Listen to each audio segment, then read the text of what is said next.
My dear ones, I have to tell you, it is truly an honor and a privilege to be here with you on this Sunday morning. It's 2 hours earlier, just in case, where I am.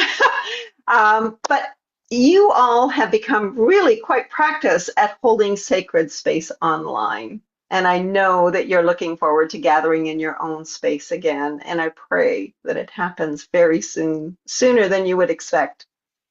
And I have to extend my deep appreciation and gratitude to Reverend Jonifer for inviting me to be with you this morning. It is humbling to share in this sacred space with you. Now, I want to get something acknowledged right off the bat. Canada is enormous, a vast, sprawling landscape that, despite its size, is bound together by a shared sense of identity, one that feels especially strong in moments like this. Moments of cheering together at an international hockey game or instinctively apologizing when somebody else bumps into you. I've been a Unitarian Universalist for more than 30 years, and most of my work has been on the West Coast and across the continent. I've engaged in youth ministry and Our Whole Lives as just two examples of continental work I've done. And nationally, I've been part of the truth healing and reconciliation work, as well as the Canadian widening the circle work.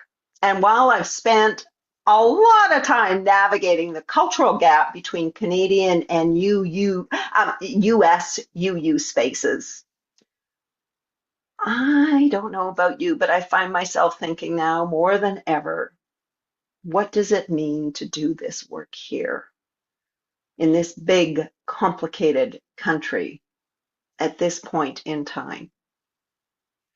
In October of 2023, I had the opportunity to travel to Montgomery, Alabama for 3 days of deep immersion into the history of racial justice. It was a part of a year-long transitional ministry training with the Unitarian Universalist Association, an experience that both Reverend Jonifer and I shared. And I have to tell you that as the lone Canadian in the program, I had my reservations. I was wondering, am I going to feel like an outsider in this deeply US conversation? How would the Canadian context fit? So we began with Adrienne Maree Brown's concept of an inch wide and a mile deep. It's an idea that was borrowed from business. Many of you know it. Find your niche and go deep into it so that you know it like nobody else does. Adrienne Maree Brown reframes it for justice work, cautioning us against scattering our efforts across many urgent issues. And I might add that I think those of you that have been around for a while know that that is probably one of our weaknesses. Instead, she invites us into the slow, intentional work of relationships. Because when we take the time to build real trust, transformation becomes possible. With that in mind, we set off on our pilgrimage to the Rosa Parks Museum, the Living Legacy Museum, and if you're ever in Montgomery, you want to go there, and the Southern Poverty Law Center. And my reflections today focus on what I've learned about Rosa Parks, the Montgomery bus boycott, and by chance, a tidbit about the Greensboro lunch counter protests. Those are all events that shaped the civil rights movement in the US. Now, many of you already know this, but it does bear repeating that Rosa Parks was not just a tired woman who had had enough one day on a bus. That's an oversimplified version that I learned. In reality, she was a seasoned activist trained in civil disobedience, and her arrest was a deliberate part of a larger strategy. She was not the first Black person to be arrested for this kind of protest. Claudette Colvin, Ariella Broder, Mary Louise Smith, and Susie McDonald all had been arrested before her. At the time of Rosa's arrest, Montgomery's Black community was already organizing a bus boycott. They had a carpool system ready to go.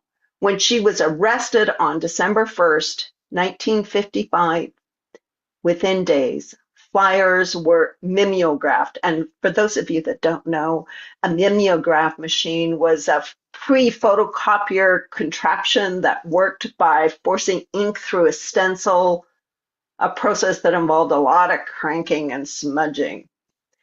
The boycott was planned for just one day, the day of Rosa's trial. But when that day came and the buses were empty, they decided to keep going. For 381 days, nearly 40,000 Black residents of Montgomery, and that's out of a total of 50,000, walked, biked, or carpooled instead of taking the bus. They deprived the bus company of much needed revenue, causing a real financial strain. And here's the thing. They weren't demanding to end segregation altogether. Their goal was narrow, an inch wide, you might say. They simply wanted to stop the practice of forcing Black passengers to give up their seats for white passengers when the bus was full. That was it.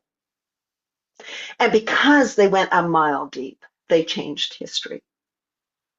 5 years later, in Greensboro, North Carolina, Black students staged a sit-in at a segregated Woolworth's lunch counter, refusing to leave when denied service. Their protest sparked a movement that spread throughout the South. Now, here's something I didn't know until I visited Montgomery. Before the Black students entered the restaurant at Woolworth's, it was Unitarians who had gone into the lunch counter earlier, claimed all the seats, and sat there so that when the Black students came in, they gave up their seats. This was a quiet but strategic act. And I have to say, I think it was rooted in deep trust and relationship. These Unitarians weren't just well-meaning allies dropping in for a protest. They were part of the same network that trained Rosa Parks at the Highlander Folk School, a leadership school for social change. And that has stayed with me. How deep are the relationships that we cultivate over time? In Canada, I've often been asked if we could develop Truth, Healing, and Reconciliation Reflection Guides 2.0. And my response has always been, that depends. It depends on the relationships that you built while you were engaging with the first level of the guides. Because real change isn't about having the right resources. It's about time, intention, and commitment. Shortly after I arrived in Calgary, I attended a faith leaders breakfast, and at the end of the meal, someone asked, "What's next?" And somebody wisely responded, "It's hard to say what comes next until we've established trust with each other." That's another answer that has stayed with me. In our own communities, we show up for each other on Sunday morning. Even when we'd rather be sleeping in or hiking in the mountains or whatever it is that people do on Sunday morning, because I always go to church on Sunday morning, we do so because we need one another. Because we know our spiritual journeys, whatever they look like, are not meant to be journeyed alone. So I would invite us to think about, for now, our own inch-wide, mile-deep action is to simply begin reaching out and deepening relationships. Let us be known as the people who show up at protests and rallies and community gatherings, at walks and strawberry teas for murdered and missing Indigenous women, at powwows and round dances, at events this month during Black History Month. Let us be the ones who hold events at UU congregations across the country in recognition of International Trans Day of Visibility on or around March 31st. Wear your Unitarian Universalist bling, whatever it looks like. Be proud. Show up as Unitarian Universalists so people know who we are.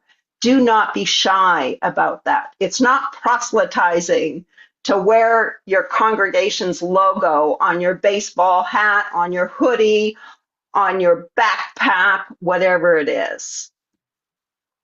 Let us be known as the ones forming the trust that allows us one day to hold space at the lunch counter. As Unitarian Universalists, we center love, not love for ourselves, although that's important.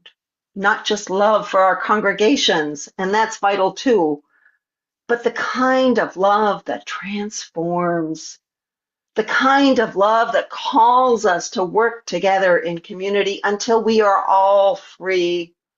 My dear ones, won't you come with me to that place?